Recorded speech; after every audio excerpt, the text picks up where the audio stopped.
Hello students, आज की class में आपका स्वागत है। बच्चों, पिछले वीडियो में आपने कर या टैक्स के बारे में पढ़ा था। कर कितने प्रकार के होते हैं, किससे दिए जाते हैं, कौन कौन कर देता है, इन सब के बारे में आपने पढ़ा था। इस वीडियो में बच्चों हम इस पाठ के प्रश्न उत्तर देखते हैं।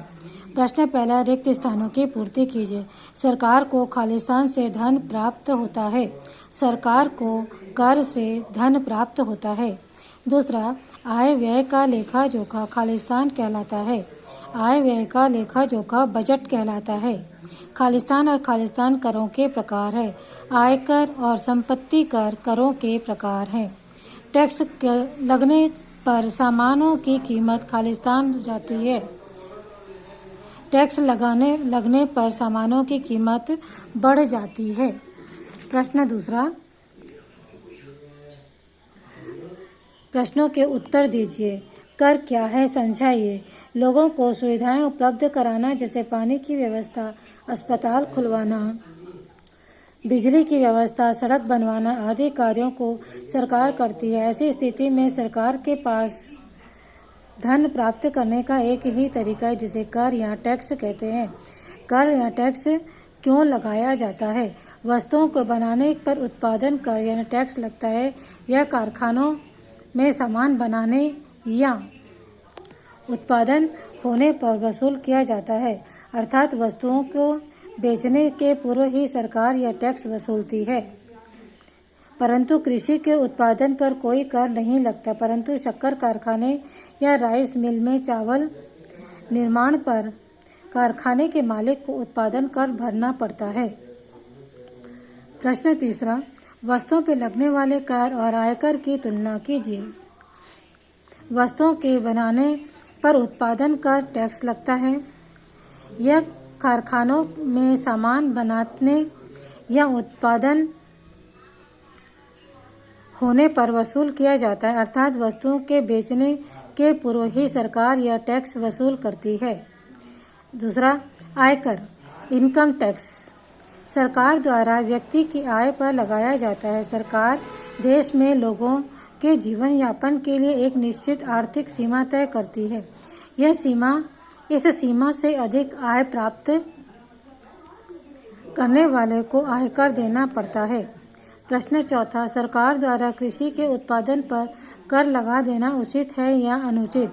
अपने शब्दों में लिखिए, अपने विचार लिखिए। सरकार ने कृषि से होने वाली आय पर आयकर में छूट दे रखी है।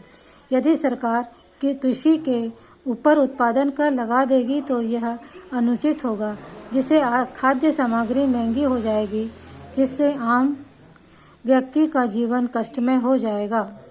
प्रश्न पांचवा, मूल्य संवर्धन को समझाइए। जीएसटी किसी वस्तु के उत्पादन के प्रत्येक चरण में केवल उसी हिस्से पर लगाई जाती है जितनी उस वस्तु की कीमत में वृद्धि होती है, जितनी उस वस्तु के कीमत में वृद्धि होती है। हम जानते हैं कि किसी भी वस्तु को उपभोक्ता तक पहुंचाने के लिए विभिन्न चरणों से गुजरना पड़ता है और प्रत्येक चरण में उस वस्तु के मूल्य में वृद्धि होती है। मूल्य में की गई यह वृद्धि मूल्य संवर्धन कहलाती है। जीएसटी एक मूल्य संवर्धित कर है। जीएसटी को समझाइए।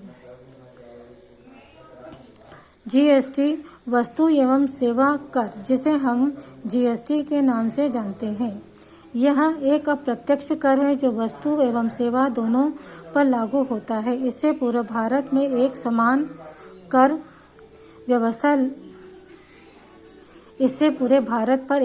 कर व्यवस्था लागू हो गई है, अर्थात पूरे देश में किसी भी वस्तु की कीमत एक समान होगी। पहले किसी कंपनी की कार को दिल्ली में खरीदते थे तो उस कंपनी की कार रायपुर में खरीदते थे तो दोनों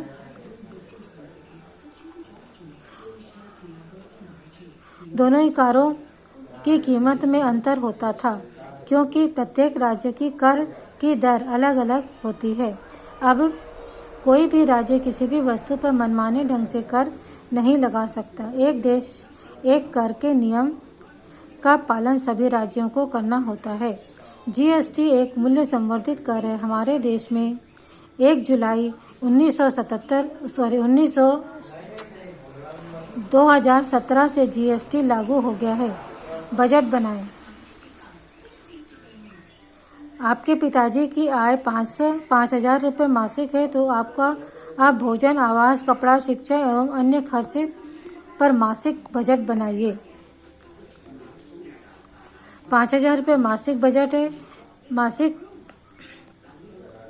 बजट इस प्रकार है: भोजन पे खर्च 1,500 रुपये, आवास खर्च 500 रुपये, कपड़ों पे खर्च 700 रुपये, शिक्षा पे खर्च 800 रुपये और अन्य खर्च 1,500 रुपये। इस प्रकार यह बजट बनता है। तो बच्चों, इस वीडियो में इतना ही। अगले वीडियो में हम अगला पार्ट देखेंगे। ओके, बाय बच्चों।